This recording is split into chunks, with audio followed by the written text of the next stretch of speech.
Tag-ulan na, malamok, di ba? Gumagamit ka ng katol, kagaya ko. Siyempre, mag-unboxing lang tayo, todo.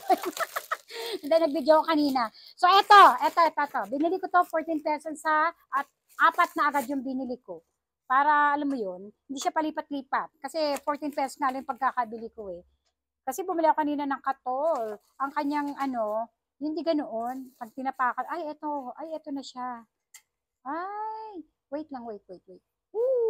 Ganito siya. Wait lang, wait. Ayan, apat kasi to. Meron siyang, yung tape.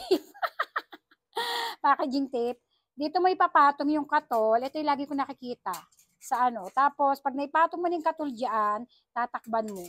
Ayan. O, tapos pwede mo na siyang ilagay. Ganyan itsura niyan.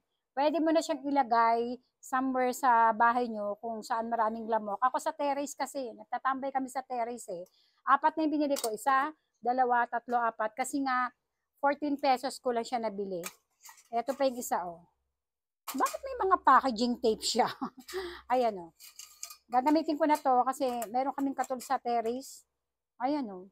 Diba, may takip na siya. Tapos ang lalaki ng butas niya para sa usok, makalabas agad. Ayan, Mars. Kung gusto niyo, ilalagay sa yellow basket. 14 pesos lang. At ganito tayo mag-unboxing. Hindi, kasi inano ko to eh. Ang ating kaki. Ang ganda niyan. O diba, model ng katol na naka tayo, naka-dress. Ang ganda, mga Mima.